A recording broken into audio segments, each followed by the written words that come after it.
Bank, railway, ఎస్ఎస్సికి మన దగ్గర courses ఉన్నాయి. బ్యాంక్ వాళ్ళకైతే ఆఫ్లైన్ క్లాసెస్ కూడా ఉన్నాయి. ఆఫ్లైన్ క్లాసెస్ కూడా అన్నింటికి అందుబాటులో ఉన్నాయి. ఇంట్రెస్ట్ ఉన్న వాళ్ళు యూజ్ చేసుకోండి. Those who are interested in picking up English, improving English can go for English infinity.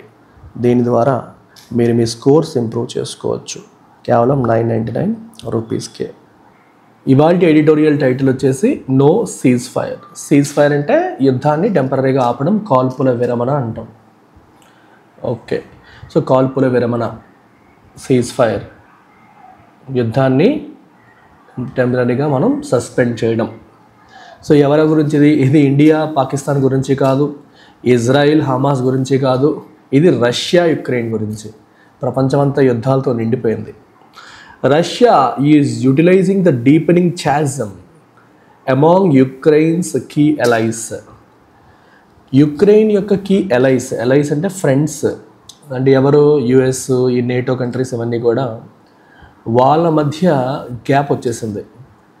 చాసమ్ అంటే గ్యాప్, ఓకే, వైడనింగ్ గ్యాప్. అది ఏమవుతుంది, డీపెన్ అవుతుంది. డీపెన్ అంటే పెరిగిపోతుంది రోజుని. ఇది ట్రంప్ వచ్చిన తర్వాత మిగిలిన యూరోపియన్ కంట్రీస్ ఆయన అంత ఫ్రెండ్లీగా ఉండట్లేదు ఇంత ముందులాగా. సో దానివల్ల గ్యాప్ అనేది పెరుగుతుంది. ఆ గ్యాప్ అనేది పెరగడం, వాళ్ళ మధ్య యూనిటీ లేకపోవడాన్ని రష్యా యూటిలైజ్ చేసుకుంటుంది. రష్యా యూటిలైజ్ అంటే ఉపయోగించేసుకుంటుంది.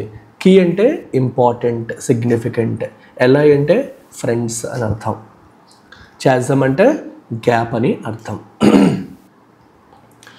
Ukrainian and Russian officials met up in Istanbul, Turkey last week. Their first direct meeting since March 2022, the year when Russia invaded Ukraine. రష్యా యుక్రెయిన్ని ఇన్వేడ్ అంటే చొరబాటు లేదా ఆక్రమణ అని చెప్పొచ్చు. సో యుక్రెయిన్ భూభాగంలోకి రష్యా ఎంటర్ అయిన సంవత్సరం 2022. ఆ తర్వాత రెండు దేశాల మధ్య డైరెక్ట్గా జరిగిన మొదటి మీటింగ్గా ఇది చెప్పొచ్చు. ఎక్కడ జరిగింది మీటింగ్? ఇస్తాంబుల్, టర్కీలో ఇస్తాంబుల్లో గత వారం ఈ మీటింగ్ అనేది జరిగింది. Little was achieved except for one agreement on swapping 1000 prisoners of war each. మరి ఈ మీటింగ్లో ఏం సాధించారు? నథింగ్. అందుకే లిటిల్ అన్నారు. లిటిల్ అంటే ఆల్మోస్ట్ నథింగ్ అని అర్థం. Little was achieved except for one agreement. ఒక్క అగ్రిమెంట్ మాత్రమే సాధించగలిగారు. ఏంటి agreement? On swapping 1000 prisoners of war each. Russian ప్రిజనర్స్ని యుక్రెయిన్ కొంతమందిని క్యాప్చర్ చేసింది. అలాగే యుక్రెయిన్ ఆర్మీ వాళ్ళు చాలామందిని రష్యా కొంతమందిని క్యాప్చర్ చేసింది. స్వాప్ చేసుకుందాం, మా రష్యన్స్ని మీరు ఇచ్చేయండి, మీ యుక్రెయిన్స్ మేము ఇచ్చేస్తామని చెప్పి ఒక అగ్రిమెంట్ తప్పితే ఇంకేమీ సాధించలేకపోయారు.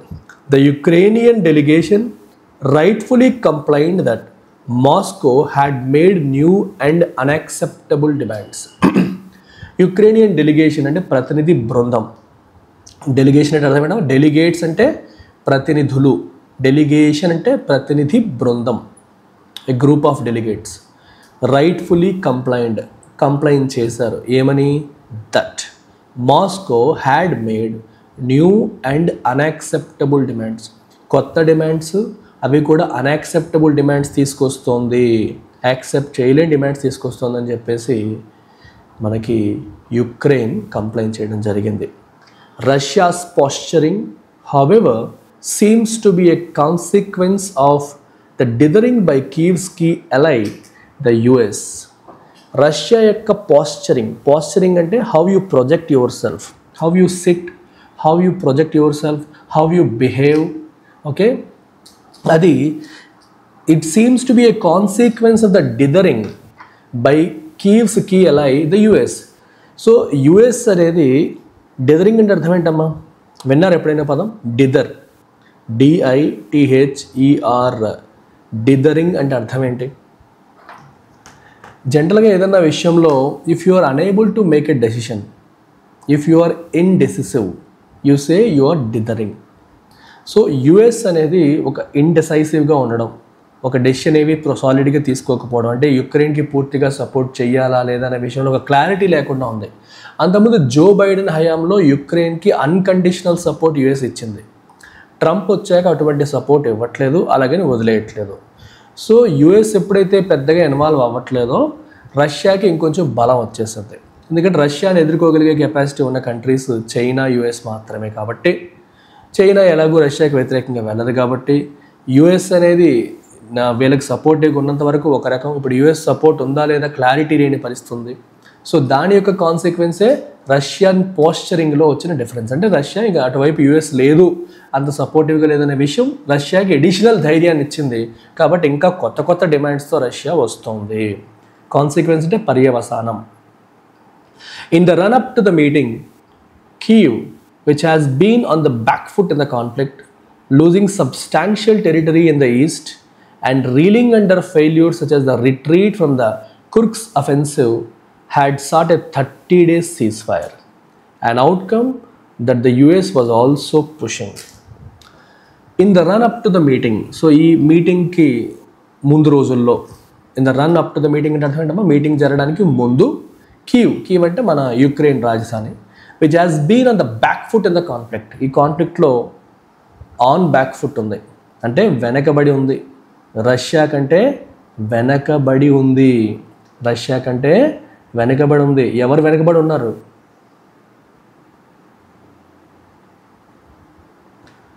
రష్యా కంటే వెనకబడి ఉంది ఎవరు? Ukraine. Losing substantial territory in the east. ఈస్ట్లో సబ్స్టాన్షియల్ అంటే చాలా ఎక్కువ టెరిటరీ, భూభాగాన్ని కోల్పోయింది. And reeling under failures. Reeling under అంటే ఏమో struggling. If you are reeling under something, మీరు ఆ ప్రెషర్లో ఉన్నారు, మీరు ఆ ప్రాబ్లంలో ఉన్నారని అర్థం అనమాట. ఏంటి ఆ ప్రాబ్లమ్స్? ఫెయిల్యూర్స్. కొన్ని ఫెయిల్యూర్స్ వాళ్ళు వచ్చిన ప్రెషర్లో స్ట్రగుల్ అవుతున్నారు. సచ్ యాజ్ ఏంటి ఆ failure? Such as the retreat. Retreat అంటే ఏంటో అర్థం? వెనక్కి వెళ్ళడం. రిట్రీట్ అంటే to go back from the Kursk offensive. Kursk అనే ప్రాంతంలో ఒక అఫెన్సివ్ అంటే ఒక యాక్షన్ తీసుకున్నారు వీళ్ళు. రష్యాని వెనక్కి పంపించడానికి, రష్యా మీద గట్టిగా వెనక్కి దోసేయడానికి ట్రై చేశారు. అఫెన్సివ్ అంటే ఒక అగ్రెసివ్ యాక్షన్గా తీసుకోవచ్చు. అది ఫెయిల్ అయ్యి దాని నుంచి యుక్రేనియన్ సైనికులు వెనక్కి వచ్చే పరిస్థితి వచ్చింది. సో రిట్రీట్ అంటే వెనక్కి రావడం. సో ఇట్లాంటి పరిస్థితిలో ఉన్న Ukraine had sought a 30-day ceasefire. 30 రోజుల పాటు కాల్పుల విరమణ చేద్దాము అని చెప్పి ప్రయత్నం చేసింది, అడిగింది. And outcome that the US was also pushing. America కూడా దీన్నే పుష్ చేస్తోంది. అట్లీస్ట్ కొంత బ్రేక్ ఇవ్వండి, బ్రేక్ ఇస్తే మనం సొల్యూషన్ కోసం చూడడానికి అవుతుందని చెప్పి. అవుట్కమ్ అంటే result that the US was also pushing. America కూడా పుష్ చేస్తున్న అవుట్కమ్ అది. While the US has been discernibly less enthusiastic about continuing to arm and support the Ukrainians during Donald Trump's second term in the White House, Kyiv's European allies had urged Moscow to agree to the ceasefire or face increased sanctions and the transfer of weapons to Ukraine. ఇక్కడ గమనించండి, ఇప్పుడు యుక్రెయిన్ని support చేసే విషయంలో America, US అనేది has been డిసర్నిబులీ less enthusiastic. డిసర్నిబుల్ అంటే క్లియర్గా మనం గుర్తించగలిగేలాగా, discern అంటే మనం క్లియర్గా ఐడెంటిఫై చేయగలిగేలాగా అనమాట. So if you can discern అంటే గ్రహించడం, అర్థం చేసుకోవడం, క్లియర్గా ఐడెంటిఫై చేయడం అనే మీనింగ్ మనకి వస్తుంది. రికగ్నైజ్ చేయడం అనే మీనింగ్ మనకు వస్తుంది. అంటే క్లియర్గా మనం చూడగలుగుతున్నాం అమెరికా యొక్క బిహేవియర్ ఎలా ఉంది. It is less enthusiastic. ఇక్కడ మనం గమనిస్తే డిసర్నిబులీ ఏంటిది? యాడ్వర్బ్ కదమ్మా. Less enthusiastic. ఎంతూజియాజం అనేది నౌన్, ఉత్సాహం. ఎంతూజియాస్టిక్ అంటే అడ్జెక్టివ్ అది. సో దాన్ని మోడిఫై చేస్తుంది కాబట్టి ఇది డిసర్నిబుల్ అనేది యాడ్వర్బ్. అంత ఉత్సాహం చూపట్లేదు ఏ విషయంలో? About continuing to arm and support the యుక్రేనియన్స్ని సపోర్ట్ చేసే విషయంలో కావచ్చు, వాళ్ళకి ఆర్మరీ అంటే ఆయుధాలని సప్లై చేసే విషయంలో కావచ్చు, ఇచ్చే విషయంలో కావచ్చు, అంత ఉత్సాహంగా కనిపించట్లేదు. ఇంతకుముందు జో బైడెన్ అడ్మినిస్ట్రేషన్ అంత ఎంతూజియాస్టిక్గా వీళ్ళు లేరు. అయితే during Donald Trump second term in the white house, అదే సమయంలో వైల్ అంటే ప్యారలల్ యాక్షన్స్, రెండు ప్యారలల్ యాక్షన్స్ని ఇండికేట్ చేసినప్పుడు చెప్తారు. సో యుఎస్ ఎలా ఉంటే అదే టైంలో కీవ్స్ యూరోపియన్ అలైస్ అంటే యూరోప్లో ఉన్న ఫ్రెండ్స్, కీవ్ యొక్క ఫ్రెండ్స్, ఈ కంట్రీస్ అన్నీ కూడా had urged Moscow to agree to the cease fire. వాళ్ళంతా కూడా రష్యాకి సీజ్ ఫైర్కి ఒప్పుకోండి అని చెప్పి పుష్ చేశారు. ఆర్ ఒకవేళ మీరు ఒప్పుకోకపోతే ఆర్ ఫేస్ ఇంక్రీజ్డ్ శాంక్షన్స్, మా నుంచి మీకు శాంక్షన్స్ ఇంకా పెరుగుతాయి అండ్ ఇంకా ఎక్కువ వెపన్స్ మేము యుక్రెయిన్కి ట్రాన్స్ఫర్ చేస్తాము, దానికి మీరు సిద్ధపడాలి అని చెప్పేసి బెదిరించడం జరిగింది. శాంక్షన్స్ అంటే పెనాల్టీస్, పనిష్మెంట్స్ అని అర్థం. అంటే చెప్పిన మాట వినకపోతే ఇచ్చే పనిష్మెంట్ లేదా పెనాల్టీస్ని మనం శాంక్షన్స్ అని చెప్పేసి అంటాం. సో శాంక్షన్స్కి ఈ పదం చాలా ఇంట్రెస్టింగ్ వర్డ్ అన్నది. శాంక్షన్ మామూలుగా ఏదన్నా మంజూరు చేశారు అంటాం చూడండి, స్కాలర్షిప్ శాంక్షన్ అయింది, అది వేరు ఇది వేరు. శాంక్షన్ అనేది నౌన్ రూపంలో వాడతాము, which means a penalty or a punishment. Okay, ఎందుకని? Because someone is not agreeing to certain terms కానీ రూల్స్ కానీ రెగ్యులేషన్స్ కానీ ఫాలో అవ్వనప్పుడు, పద్ధతిగా ఉండనప్పుడు వాళ్ళని దారిలోకి తీసుకురావడానికి మనం విధించే పనిష్మెంట్ లేదా పెనాల్టీస్నే శాంక్షన్స్ అంటాం. అంటే ఒక కంట్రీ ఇంకో కంట్రీకి ఎలా సార్ పెనాల్టీస్ విధించేస్తుంది, పనిష్మెంట్ విధిస్తుంది మీరు అనొచ్చు. అంటే ఆ కంట్రీకి మన నుంచి ఏదైనా బెనిఫిట్ అయితే ఆ బెనిఫిట్ని ఆపేయడం, లేకపోతే వాళ్ళకి ట్రేడ్ జరగకుండా చేయడం, వాళ్ళు ఇబ్బంది పెట్టే కార్యక్రమాలు చేయడం. సో దీనికి ఆపోజిట్ వర్డ్ ఏంటి అంటే కన్సెషన్. చూసారా ఎలా వెరైటీగా ఉందో. కన్సెషన్ అంటే మామూలుగా మనకి ఫీజులో రాయితీ కన్సెషన్ ఇచ్చారు అంటాం, అది కాదు ఇక్కడ మీనింగ్. ఇక్కడ కన్సెషన్ అంటే బెనిఫిట్, శాంక్షన్ అంటే పెనాల్టీ, కన్సెషన్ అంటే బెనిఫిట్. అంటే నువ్వు రూల్స్ రెగ్యులేషన్స్ అన్నీ పక్కాగా ఫాలో అవుతున్నందుకు నీకు వచ్చిన ఎడిషనల్ బెనిఫిట్ని, ఇన్సెంటివ్ని మనం కన్సెషన్ అంటాం. అందరూ చెప్పిన మాట వింటున్నందుకు వచ్చేది కన్సెషన్, వినకపోతే వచ్చేది sanction. I hope it's clear. After pushing Kyiv to the meeting without the ceasefire as a precondition, Mr. Trump had said on the eve of the Istanbul meet that it would not yield anything until he met directly with Russian President Vladimir Putin. Okay? After pushing Kyiv to the meeting without the ceasefire as a precondition. So ఈ మీటింగ్కి రావాలి, ఖచ్చితంగా రావాలి అని చెప్పి కీవ్ని push చేసి, cease fire అనేది pre కండిషన్గా పెట్టకుండానే మీటింగ్కి రావాలని చెప్పి కీవ్ని పుష్ చేసిన తర్వాత ట్రంప్ ఏమన్నారంటే, had said on the eve of Istanbul meet, ఇస్తాంబుల్లో జరుగుతున్న టైంలో ట్రంప్ ఏమన్నారంటే, it would not yield anything until he met directly with Russian president Vladimir Putin. నేను పుతిన్ని డైరెక్ట్గా కలిసేంత వరకు ఈ మీటింగ్ నుంచి ఏమీ రాదు. ఇట్ వుడ్ నాట్ ఈల్డ్ అంటే ప్రొడ్యూస్, ఈల్డ్ అనేది వర్బ్గా వాడారు ఇక్కడ, విచ్ మీన్స్ ప్రొడ్యూస్. ఏమీ రాదు అని చెప్పి ఆయన చెప్పారు. True to his mercurial nature, he went on to say that the conditions of a peace deal which has been pushing as a means for the US to exit the conflict could only be negotiated between Russia and Ukraine with possible help from the pope. True to his mercurial nature. Mercurial అంటే అర్థం ఏంటమ్మా? ఎప్పుడు ఎలా ఉంటారో తెలియని బిహేవియర్ని మనం mercurial behaviour అంటాం. సమ్వన్ ఓకే, ఎప్పుడు ఎట్లా బిహేవ్ చేస్తాడో తెలీదు, ఎప్పుడు ఎట్లా మాట్లాడతారో తెలీదు, అట్లాంటి వాళ్ళని మనం సడన్గా అన్ప్రిడిక్టబుల్గా చేంజ్ అయిపోయే వాళ్ళని మనం మెర్క్యూరియల్ పీపుల్ అంటాం. వొలటైల్ అనొచ్చు, క్యాప్రీషియస్ అనొచ్చు. సో క్యాప్రీషియస్ వెదర్ అంటారు, ఎప్పటికప్పుడు మారిపోయే వెదర్. వొలటైల్ అన్నా కూడా స్టెబిలిటీ లేకపోవడం, అవన్నీ మెర్క్యూరియల్కి సెరనిమ్స్గా మీరు చెప్పొచ్చు. Okay, he went on to say that the conditions of a peace deal అంటే అర్థం ఏంటమ్మా? శాంతి ఒప్పందం. దాని యొక్క conditions could only be negotiated between Russia and Ukraine. ఇలా రెండు గీతల మధ్య వచ్చేది వదిలేసేయండి, అది ఎడిషనల్ ఇన్ఫర్మేషన్, అది వదిలేసి చదవాలి మీరు చదివేటప్పుడు. సో పీస్ డీల్ తర్వాత నెక్స్ట్ ఇమీడియట్ వర్డ్ ఏది అంటే కుడ్ అనమాట. ఈ మధ్యలో ఉంది ఎడిషనల్ ఇన్ఫర్మేషన్. సో మీరు చదివేటప్పుడు అలా చదవాలి. He went on to say that the conditions of a peace deal, ఇక్కడికి వచ్చేయండి, could only be negotiated between Russia and Ukraine. Russia Ukraine మధ్య మాత్రమే నెగోషియేట్ చేసుకోబడతాయి, వాళ్ళిద్దరే చేసుకోవాలి, మూడో కంట్రీ అవసరం ఉండదు అని చెప్పేసి ఆయన అంటున్నారు. నెగోషియేషన్ అంటే అర్థం ఏంటమ్మా? చర్చలు, బేరసారాలు, with possible help from the pope. Maybe pope help తీసుకొని చేయొచ్చు అని అంటున్నారు. Which has been pushing as a means for the US to exit the conflict. ఆయనకి ఈ కాన్ఫ్లిక్ట్ నుంచి ఎంత తొందరగా ఎగ్జిట్ అయిపోతే అంత మంచిది అన్నట్టుగా ఉంది. Because he doesn't want to waste American tax payer money on supporting యుక్రెయిన్ని సపోర్ట్ చేయడం కోసం డబ్బులు వేస్ట్ చేసుకోవడం ఆయనకి ఇష్టం లేదు, ట్రంప్కి ఇష్టం లేదు.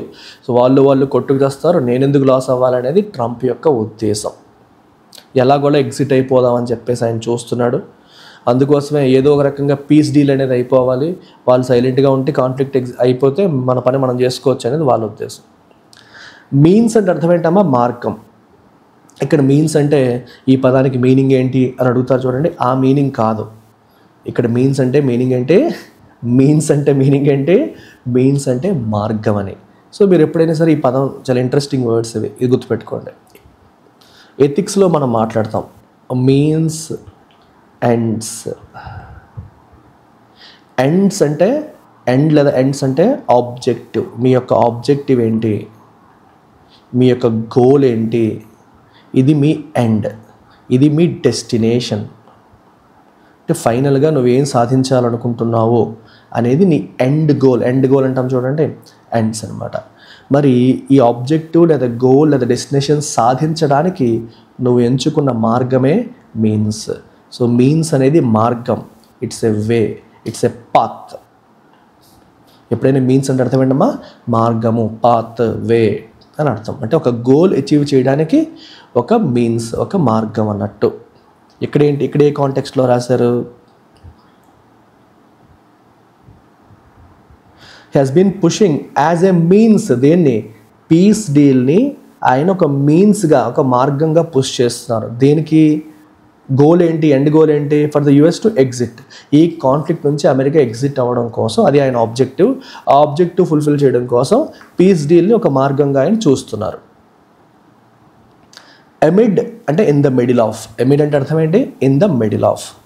అమ్మా మీరు గమనించండి, నేను 2 days నుండి చెప్తున్నప్పుడు కొంచెం స్లోగా చెప్తున్నాను, వొకాబులరీ నొక్కి చెప్తున్నాను. సో నేను సెపరేట్గా మళ్ళీ వొకాబులరీ చెప్పట్లేదు, నాకు టైం అసలు దొరకట్లేదు. నేనేం చేస్తానంటే ఇలా చదివేటప్పుడే ప్రతి వర్డ్ దగ్గర స్ట్రెస్ చేస్తాను. మీరేం చేయాలంటే పెన్ను పేపరు పట్టుకొని నోట్బుక్ పెట్టుకొని రెడీగా ఉండాలి. ఏ వర్డ్ చెప్పినప్పుడు నేను ఏ మీనింగ్ చెప్తానో అది రాసుకోండి, రన్నింగ్ నోట్స్ రాసుకోండి. ఇంత ముందులాగే పీడిఎఫ్లో నేను డిస్ప్లే చేసి చదవట్లేదు.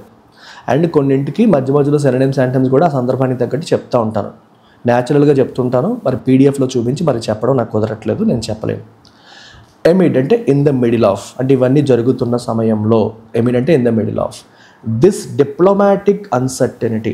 డిప్లొమాటిక్ అంటే దౌత్యపరమైన, డిప్లొమాటిక్ అంటే దౌత్యపరమైన. దౌత్యం అంటే అర్థం ఏంటి? విదేశీ రిలేషన్స్, ఇంటర్నేషనల్ రిలేషన్స్లో ఈ పదాన్ని వాడతాం మనం. అంటే 2 దేశాల మధ్య సంబంధాలకు సంబంధించిన విషయాల్ని మనం దౌత్యపరమైన అంశాలుగా చెప్తాం.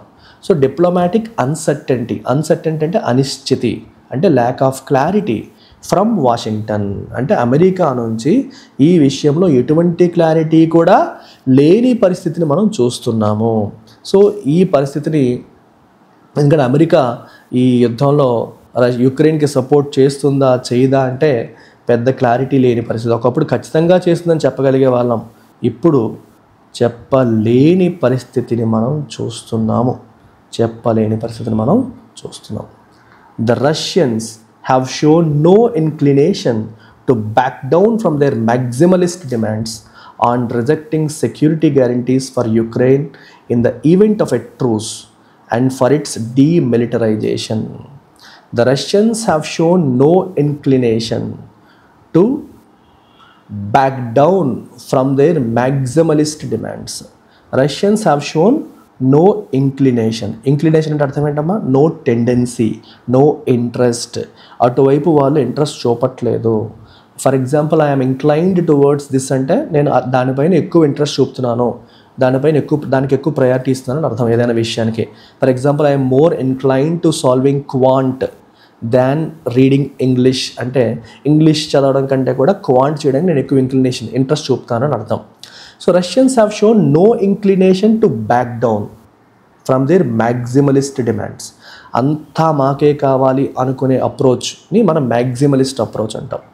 మినిమలిజం అంటే తక్కువలోనే, మ్యాక్సిమలిస్ట్ నాకే మొత్తం ఎక్కువ కావాలని వాళ్ళ డిమాండ్స్ ఏవైతే ఉన్నాయో ఆ డిమాండ్స్ నుంచి ఏమాత్రం అడుగు వాళ్ళు వెనక్కి వేయడానికి ఇంట్రెస్ట్ చూపట్లేదు. On rejecting security guarantees for the Ukraine in the event of a truce and for its demilitarization. Demilitarization అంటే కూడా అక్కడ మిలిటరీ వాళ్ళందరినీ కూడా వెనక్కి పిలిపించడం, దాన్ని డీమిలిటరైజేషన్ అంటాం. స్టక్ అయిపోయిందా? రావట్లేదా? స్క్రీన్ ఏమైనా లాక్ అయిందమ్మా, వస్తుందా? ఓకే. అలాగే ట్రూస్ అంటే ఏంటి అర్థం? ట్రూస్ అన్నా కూడా శాంతి ఒప్పందం. ఇది చూసుకోండి, ట్రూస్ పీస్ డీల్ అనమాట. ట్రూస్, సీజ్ ఫైర్ ఇవన్నీ సిమిలర్గా వస్తాయి. శాంతి ఒప్పందాలు అనే మీనింగ్లో మనం తీసుకోవచ్చు. ఓకేనా? మ్యాక్సిమలిస్ట్ అంటే అర్థం ఏంటమ్మా? కొంచెం ఓవర్ అని, అవసరమైన దానికంటే ఎక్కువ, ఉండాల్సిన దానికంటే ఎక్కువ అనే కాంటెక్స్లో మనం మ్యాక్సిమలిస్ట్ అనే పదాన్ని వాడతాం. Minimalist, maximalist. Maximalist extreme views, అసలు కాంప్రమైజ్ అవ్వకపోతే, కాంప్రమైజ్ అవ్వకుండా ఎక్స్ట్రీమ్ వ్యూస్తో ఉన్న వాళ్ళు మ్యాక్సిమలిస్ట్ పీపుల్ అంటాం. దిస్ వీక్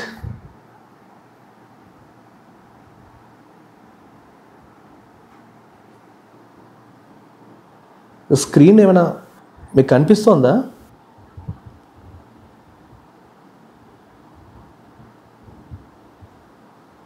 ఓవర్ అన్నాడు, అవసరమైన దానికంటే ఎక్కువ. Okay, screen కదులుతున్నట్లేదు.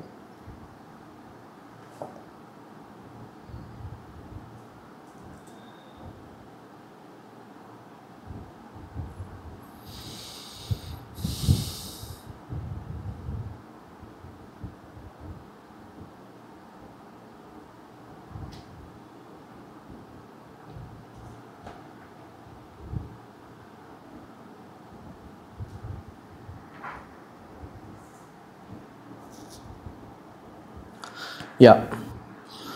This week, Russia continued to launch a barrage of attacks. ఈ వారం కూడా రష్యా అటాక్స్ ఆపలేదు, కంటిన్యూ చేస్తూనే వచ్చింది. బ్యారేజ్ అంటే వరుసగా ఒక విపరీతంగా అటాక్స్ చేస్తూనే వచ్చింది కంటిన్యూస్గా.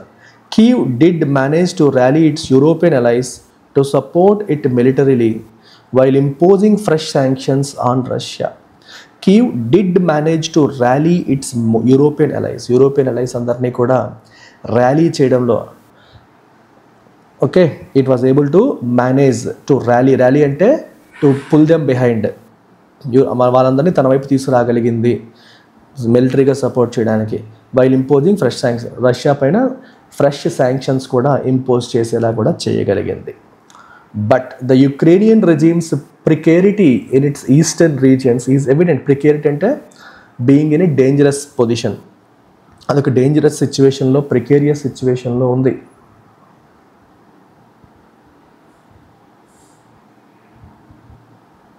పోస్ట్ చేసేలా కూడా చేయగలిగారు. డేంజరస్ సిచ్యువేషన్లో ఉంది precarity. In its eastern region is evident. Evident అంటే clearly visible. with Russia continuing to hold on to significant territory and gaining ground in fresh incursions from the east. Evident అంటే అర్థం ఏంటమ్మా? Clearly visible, apparent అని అనిపిస్తుంది మీకు. ప్రికేరిటీ అంటే dangerous సిచ్యువేషన్లో ఉంది అని అర్థం. ప్రికేరియస్ సిచ్యువేషన్ అంటే డేంజరస్ సిచ్యువేషన్. రెజీమ్ అంటే ఏ సిస్టమ్ ఆఫ్ గవర్నమెంట్. ఇంపోజ్ చేయడం అంటే విధించడం. ఎలైస్ అంటే friends. Continuing to hold on to significant territory and gaining ground in fresh incursions from the east. ఈస్ట్లో ఫ్రెష్ ఇన్కర్షన్స్, ఇంకా కొన్ని చొరబాట్లు చేసి అడిషనల్ గ్రౌండ్ కూడా అది గెయిన్ చేస్తోంది. With mister Trump showing scant regard towards taking a consistent position. Scant అంటే little, అంటే almost nothing అని అర్థం. ఆల్మోస్ట్ నథింగ్, అసలు ఒక కన్సిస్టెంట్ పొజిషన్ ఉండాలి. అసలు మనం యుక్రెయిన్కి సపోర్ట్ చేస్తామా చేయమని ఒక క్లారిటీ మెయింటైన్ చేయాలనే విషయమే ఆయన పట్టించుకోవట్లేదు. Is not even sowing any interest in that. Okay, and seemingly staking out a line that is different from that of Europeans. And ఏం చేస్తున్నారు, యూరోపియన్స్ తీసుకుంటున్న దానికి ఆపోజిట్గా వెళ్తున్నారు, డిఫరెంట్ లైన్లో వెళ్తున్నారు. Okay, so Kyiv might be left with a Hobson's choice. So ఇలాంటి సందర్భంలో కీవ్కి హాబ్సన్స్ చాయిస్ మాత్రమే ఉన్నట్టు చెప్పొచ్చు. హాబ్సన్స్ చాయిస్ అంటే నో రియల్ చాయిస్. నీకు ఒకటే ఆప్షన్ ఇస్తారు. బొమ్మరిల్లు ఫాదర్ లాగా నీకు ఈ 2000 1,000 పట్టుకో అంటాడు, ఒకటే వేలు చూపిస్తాడు కదా, అలా అనమాట. సో ఒకటే ఆప్షన్ ఉంటుంది నీకు వేరే ఆప్షన్ ఉండదు. You are given in reality only one option. ఒక ఆప్షనే నీకు కనిపిస్తుంది, కానీ చూస్ చేసుకో అంటారు. అట్లాంటి దాన్ని హాబ్సన్స్ చాయిస్ అంటారు. Accommodate some of Russia's territorial demands to begin the process of peace or endure the attritional war with limited support. So Russia ఏం చెప్తుంది, వాళ్ళకి టెరిటోరియల్ డిమాండ్స్, నీ నీ నీ దేశంలో కొంత భూభాగం మాకు ఇచ్చేయాలి అనేది రష్యా యొక్క పాయింట్. దాన్ని ఒప్పుకుంటేనే పీస్కి మేము సిద్ధపడతాము, లేకపోతే ఇంక యుద్ధం చేస్తూనే ఉంటాం, నువ్వు ఎంత చేస్తావు అంత చెయ్యి, నీ కెపాసిటీ ఏంటో నా కెపాసిటీ ఏంటో చూసుకుందాం, ఇద్దరం కూడా యుద్ధం చేసుకుంటూనే వెళ్దాం అనేది ఇక్కడ పరిస్థితి. అండ్ మీకు ఎంత వాళ్ళు ఎంతకాలం సపోర్ట్ చేస్తారో అది కూడా చూస్తారనేది రష్యా యొక్క ఉద్దేశం. యాట్రిషన్ అంటే అర్థం ఏంటమ్మా, నీ స్ట్రెంగ్త్ని రోజు రోజుకి రెడ్యూస్ చేసేదాన్ని మనం యాట్రిషన్ అంటాం. యాట్రిషనల్ అంటే నీ స్ట్రెంగ్త్ని రెడ్యూస్ చేస్తున్నవారు with limited support. Over a period of time యుక్రెయిన్కి సపోర్ట్ కూడా తగ్గిపోతుంది. మనకెందుకు ఈ గోళ వాళ్ళు చూసుకుంటారు, ఇప్పుడు అమెరికా ఎలా వదిలేసిందో మిగిలిన దేశాలు కూడా వదిలేసే పరిస్థితి వస్తుంది. Mister Putin might have seize the upper hand in the geopolitical dynamics of the war. So in the geopolitical dynamics of the war పుతిన్కి అప్పర్ హ్యాండ్ వచ్చి ఉండొచ్చు ప్రస్తుతానికి. Okay, but its effects have been devastating for Moscow as well. యుద్ధంలో పై చేయి సాధించవచ్చు, కానీ ఈ యుద్ధం యొక్క ఇంపాక్ట్ ఎఫెక్ట్స్ అనేవి అటు రష్యాకు కూడా డెవస్టేటింగ్, వాళ్ళకు కూడా దారుణమైనవి. ఎందుకంటే ఎంతోమంది సైనికుల ప్రాణాలని రష్యా కూడా కోల్పోయింది కాబట్టి. Reason suggest that peace would yield greater dividends than continuing an illegal invasion, and this should allow for a fresh impetus for talks leading to a ceasefire. The ball is in the Kremlin's court. Reason suggests, reason అంటే అర్థం ఏంటమ్మా, ఇక్కడ reason అంటే కారణం అని కాదు, ఇక్కడ reason అంటే లాజిక్ అని.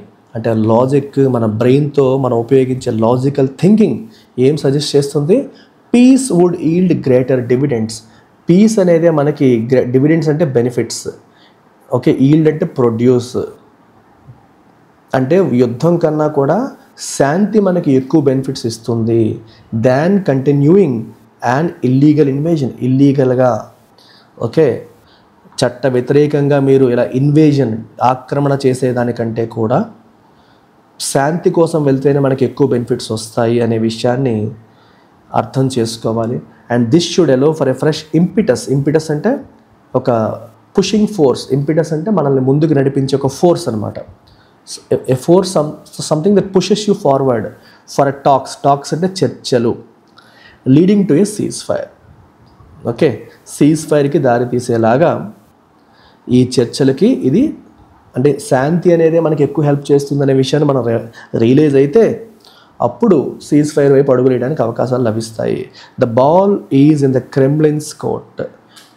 Ball is in someone's court అంటే అర్థం ఏంటి, ఇప్పుడు వాళ్ళు డెసిషన్ తీసుకోవాలి.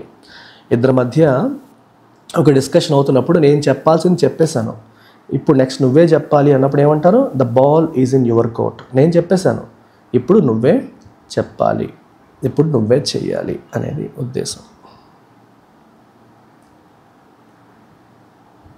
సో ఇది సమ్మరీ ఆఫ్ ది ఎడిటోరియల్. మీరు ఒకసారి చదువుకోండి. టోన్ ఆఫ్ ది ఆథర్ వచ్చేసి ఏం చెప్తారు, what is the tone of the author, what would you say as the tone of the author.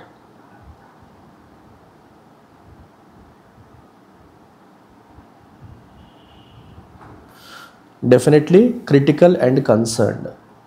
This is critical and concerned, పాజిటివ్గా లేదు కాబట్టి క్రిటికల్ అండ్ కన్సర్న్గా మనం చెప్తాం. మెయిన్ ఐడియా చెప్పండి.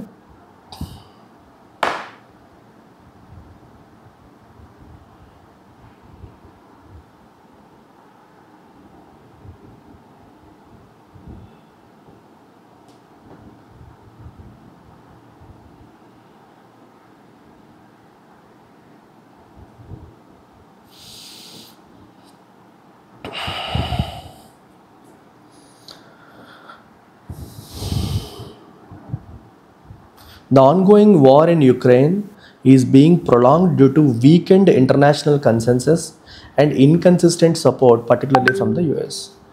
So, Ukraine రష్యా మధ్య జరుగుతున్న ఈ ఆన్గోయింగ్ వార్ అనేది ఏమవుతుందమ్మా, ప్రొలాంగ్ అవుతుంది. ఎందువల్ల, ఇంటర్నేషనల్ కన్సెన్సస్ అనేది వీకెన్ అయిపోయింది. ఇంటర్నేషనల్గా ఒక ఏకాభిప్రాయం లేదు, సపోర్ట్ కూడా యుఎస్ నుంచి కన్సిస్టెంట్గా రావట్లేదు కాబట్టి. What can be inferred from others' discussion of Donald Trump's stance on the Ukraine conflict? విషయంలో డొనాల్డ్ ట్రంప్ యొక్క స్టాన్స్ ఎట్లా ఉంది దాని నుంచి మనం ఏం ఇన్ఫర్ చేయొచ్చు. Trump is actively working to increase US military support. No. Trump's inconsistent and self centred diplomacy may undermine efforts to achieve a ceasefire. Yes, ఇన్కన్సిస్టెంట్గా సెల్ఫ్ సెంటర్డ్గా ఆయన ప్రవర్తిస్తున్నారు. దానివల్ల సీజ్ ఫైర్ అచీవ్ చేసే ఎఫర్ట్స్ అనేవి undermine అవుతున్నాయి, weaken అవుతున్నాయి. ఇది చెప్పాలనుకున్న పాయింట్. ఎజంప్షన్ చూడండి. Russia is willing to compromise if Ukraine surrenders it's eastern territories. A unified and consistent international approach is necessary to pressure Russia into a ceasefire. Conflict will resolve itself over time without external intervention. Ukraine's military alone can defeat Russia. Ukraine military రష్యాని defeat చేయగలుగుతుందా? చేయలేదు. External intervention లేకుండా conflict resolve అవుతుందా? అవ్వదు. మరి ఈ రెండిట్లో ఏం పెడతారు? What will you go with? Better thing is be a unified and consistent international approach అనేది అవసరం.